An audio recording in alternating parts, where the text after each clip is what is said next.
Hey everyone, this is Sabrina, and I am so excited to do another reading journal spread and share a favorite book. Now, I was thinking about doing two books and combining it into one spread. You can see I've got all my icons and images that I found and that I was going to put together for both of these books, but in the end, I felt like I would just cram everything together. You can see me kind of thinking about it, and yeah, I didn't want to cram anything together because both of these books were really fantastic, and both of them I listened to on audiobooks, and so both of them really helped me to fall in love with audiobooks. So in saying that, though, I am going to have to go back through my journal and make sure that I have enough pages because I am doing a ton of favorites, and I think I only plan 2 or 3 favorites per month. But anyways, back to the book. The book is called Lizzie Blake's Best Mistake. And the reason that I read it is because it was for Rate the Romance Challenge, and it was going to be my romance audiobook. But I wound up reading or listening to a different book for it and using this one on a different little square. I think it was a Z in the title. But I'm so glad I listened to this book because it was absolutely fantastic. Normally I don't like the trope of a pregnancy, but this one worked and I loved it. It was so good. Such a wonderful story with 2 fantastic characters. Now, I had printed out a pregnancy test that I found, like a peeing-free image, and also a cupcake that relates to the character Lizzie being a baker. Now, she does erotic bakery, but I'm not going to try to find that kind of image. I'll just go with the cupcake. And I found that, and then I just wanted to add in some stickers.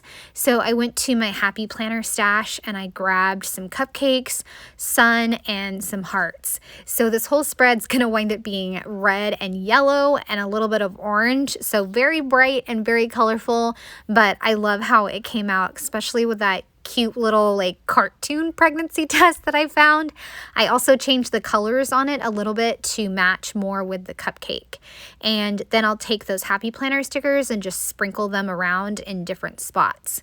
I also have a few Everyday Explorers stamps that I want to use, like It's All Good, In With the New, and You and Me.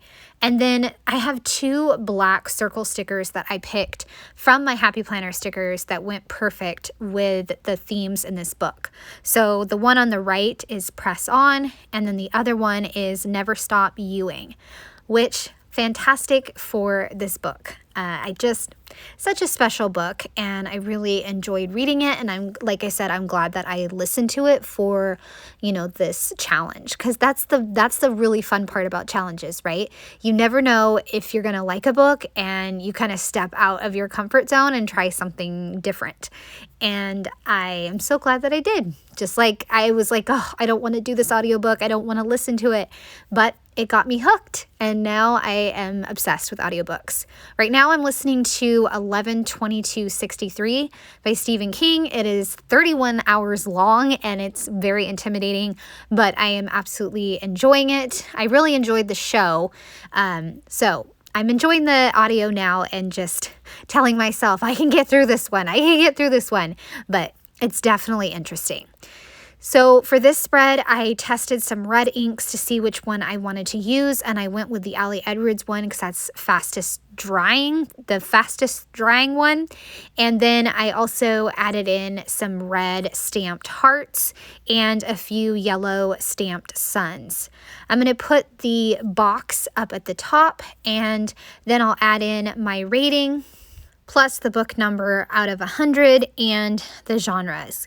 I colored it in with a too bright yellow, I just didn't like it, and then I colored it in with something that was too dark. So, oh well, I'm going to move on, and I'm not going to restamp it or anything. The book is number 20 out of 100. I just went back to the beginning and counted because I'm never going to remember.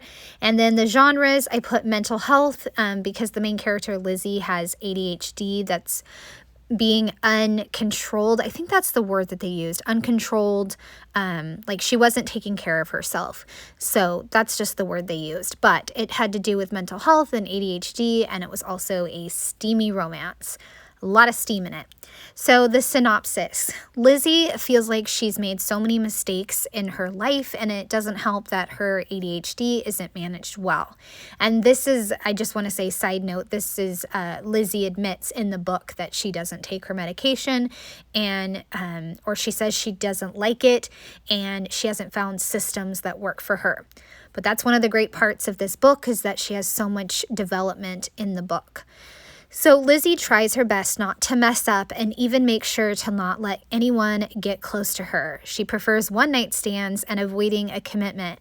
Yet she can't help break that rule when she meets Rake. Rake is on business from Australia when he meets Lizzie. He has no interest in getting hurt again, but he's pulled to the chaos of Lizzie.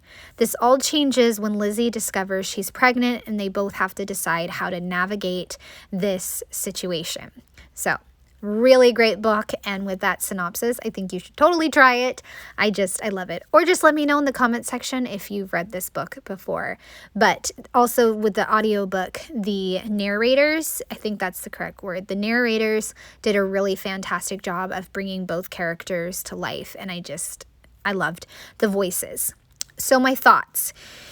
That's the first thought that I put, is that I love listening to the audio, and the voices I thought were perfect. And I loved how Lizzie did a lot of growth in the book, and she was determined to step up for herself and the baby, and mainly for herself, and not to give anything away, but she found some really great systems for herself and her ADHD. So I really thought that that was fantastic.